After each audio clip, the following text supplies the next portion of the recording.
Pernahkah kamu merasa dunia tidak berpihak padamu? Seolah-olah semua orang memiliki keberuntungan mereka sendiri, sementara kamu selalu berada di posisi yang kurang menguntungkan. Rasa frustasi itu wajar, tapi berhati-hatilah. Jangan sampai kamu terjebak dalam pola pikir korban yang hanya memperburuk keadaan. Saat kita terus-menerus menyalahkan keadaan atau orang lain, kita sebenarnya sedang menyerahkan kendali hidup kita kepada sesuatu di luar diri kita. Akibatnya, kita kehilangan kemampuan untuk bertindak dan berubah. Mungkin lebih mudah menyalahkan lingkungan, keluarga, atau bahkan nasib. Tetapi apakah itu akan membawa perubahan? Jawabannya adalah tidak. Jika kamu benar-benar ingin hidupmu berubah, maka langkah pertama adalah berhenti menganggap diri sebagai korban. Hidup tidak selalu adil, dan itu adalah kenyataan yang harus diterima. Namun, bagaimana kamu merespon ketidakadilan itu akan menentukan arah hidupmu ke depan. Jangan biarkan rasa kasihan terhadap diri sendiri menjadi penghalang untuk berkembang.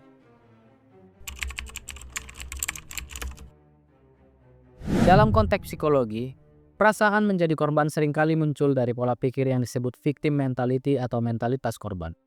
Ini adalah keadaan di mana seseorang merasa tidak berdaya, selalu diperlakukan tidak adil, dan menganggap dirinya sebagai pihak yang selalu dirugikan. Orang dengan mentalitas korban cenderung menghindari tanggung jawab atas hidupnya sendiri dan lebih fokus pada kesalahan orang lain atau situasi yang menimpanya. Pola pikir ini bisa berkembang karena berbagai alasan, seperti pengalaman traumatis, lingkungan yang tidak mendukung, atau kebiasaan sejak kecil yang tidak pernah dilatih untuk bertanggung jawab.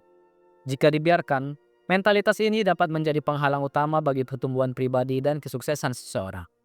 Misalnya, seseorang yang gagal dalam bisnisnya bisa saja terus menyalahkan keadaan ekonomi, pesaing yang lebih besar, atau kurangnya dukungan dari orang lain. Padahal, jika dia melihat kegagalan sebagai pelajaran dan mencari solusi, dia bisa belajar dari kesalahan dan mencoba strategi yang lebih baik.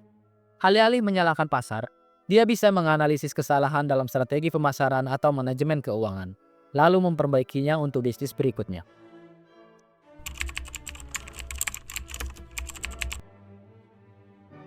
Banyak orang tanpa sadar menikmati peran sebagai korban. Kenapa? Karena itu nyaman. Bisa menyalahkan orang lain atau keadaan terasa lebih mudah daripada mengakui bahwa mungkin ada kesalahan dalam cara kita berpikir dan bertindak. Ketika kita melihat diri sebagai korban, kita tidak perlu bertanggung jawab penuh atas hidup kita. Tetapi ini adalah perangkap yang berbahaya. Contoh dalam kehidupan sehari-hari. Misalnya, aku gagal karena bosku nggak adil. Atau, aku miskin karena keluargaku nggak kaya. Dengan mindset seperti ini, kamu sebenarnya menyerahkan kendali hidupmu ke tangan orang lain. Kamu menjadi pasif dan hanya menunggu perubahan tanpa benar-benar berusaha mengubah keadaan. Contoh lain, seseorang yang merasa sulit mendapatkan pekerjaan mungkin menyalahkan sistem atau koneksi lain. Padahal, mungkin masalahnya ada pada keterampilan yang belum biasa atau usaha yang kurang maksimal. Alih-alih mengeluh, lebih baik meningkatkan kemampuan dan memperluas jaringan agar peluang lebih besar. Misalnya, dengan mengikuti kursus online, memperbaiki CV, atau membangun relasi melalui LinkedIn.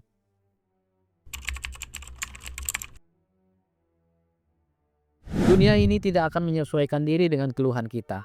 Ada orang yang terlahir kaya, ada yang miskin, ada yang diberi lingkungan mendukung, ada yang penuh rintangan. Itu fakta. Tapi yang lebih penting adalah bagaimana kita meresponnya. Kamu bisa mengeluh sepanjang hidup, tetapi itu tidak akan membuat keadaan membaik. Orang sukses bukanlah mereka yang tidak pernah gagal atau tidak pernah mengalami ketidakadilan. Mereka adalah orang-orang yang memilih untuk bertindak meskipun dunia tidak berpihak kepada mereka. Mereka mengerti bahwa hidup tidak selalu adil, tetapi itu bukan alasan untuk berhenti berjuang. Mereka tidak menunggu keadaan sempurna untuk bertindak. Mereka mengambil langkah meskipun dalam kondisi sulit. Contoh inspiratif, Oprah Winfrey lahir dalam kemiskinan dan mengalami berbagai kesulitan dalam hidupnya. Jika dia memilih untuk terus-menerus merasa menjadi korban, mungkin dia tidak akan pernah menjadi salah satu wanita paling berpengaruh di dunia. Tapi dia memilih untuk berjuang dan mengambil kendali atas hidupnya. Dia tidak menyalahkan masa lalunya yang penuh rintangan, tetapi justru menggunakan pengalaman itu sebagai motivasi untuk sukses.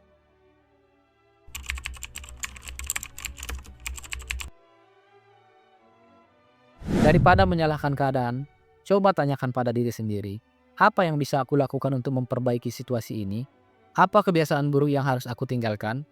Apa langkah kecil yang bisa aku mulai hari ini? Saat kamu berhenti menyalahkan dan mulai bertanggung jawab atas hidupmu, kamu akan merasa lebih berdaya. Kamu bukan lagi korban, tapi pemimpin bagi dirimu sendiri. Bertanggung jawab atas hidupmu berarti menerima kenyataan bahwa segala sesuatu yang terjadi dalam hidupmu adalah hasil dari keputusan yang kamu buat, langsung atau tidak langsung. Contoh konkret, jika kamu merasa stuck dalam karir, apakah kamu sudah mencoba belajar keterampilan baru? Apakah kamu sudah mencari mentor atau peluang lain? Jika hanya mengeluh tanpa bertindak, kamu hanya memperpanjang penderitaan sendiri.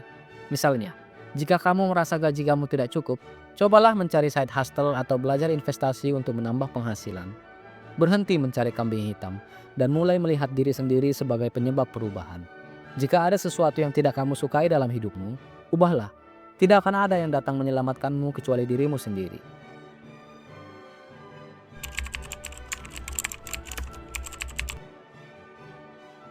Mengubah mindset dari korban menjadi pengendali hidup itu sulit. Awalnya akan terasa tidak nyaman. Tapi justru dalam ketidaknyaman itulah kamu tumbuh. Perubahan sejati terjadi ketika kita keluar dari zona nyaman dan menghadapi tantangan yang menuntut kita untuk berkembang. Pikirkan ini. 5 tahun dari sekarang, apakah kamu ingin tetap berada di posisi yang sama?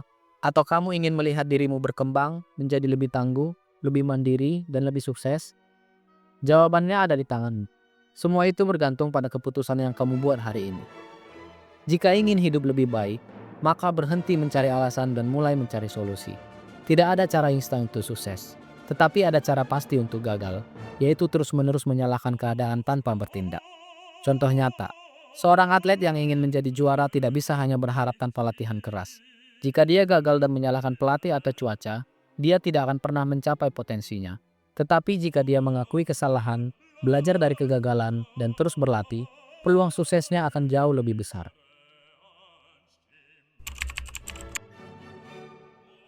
Kamu punya kendali. Kamu tidak bisa mengendalikan apa yang terjadi padamu, tapi kamu bisa mengendalikan bagaimana kamu meresponnya. Semua orang punya tantangan masing-masing dalam hidup, tapi hanya mereka yang berani mengambil kendali yang bisa mengubah nasibnya. Jangan biarkan dirimu terus terjebak dalam mentalitas korban. Jadi, mau terus jadi korban atau mulai mengambil alih atas hidupmu? Keputusan ada di tanganmu. Jangan menunggu hari yang lebih baik. Jadilah pribadi yang lebih baik hari ini. Salah satu kisah inspiratif dari Indonesia adalah Khairul Tanjung, pemilik City Corp. Khairul Tanjung lahir dari keluarga sederhana di Jakarta. Ayahnya seorang jurnalis yang harus berhenti bekerja karena perubahan politik pada saat itu, sehingga keluarganya mengalami kesulitan ekonomi. Namun, Khairul tidak menyerah. Saat kuliah di Fakultas Kedokteran Gigi Universitas Indonesia, ia mulai berbisnis kecil-kecilan untuk membiayai kuliahnya sendiri. Awalnya, ia menjual buku, kaos, hingga membuka usaha fotokopi.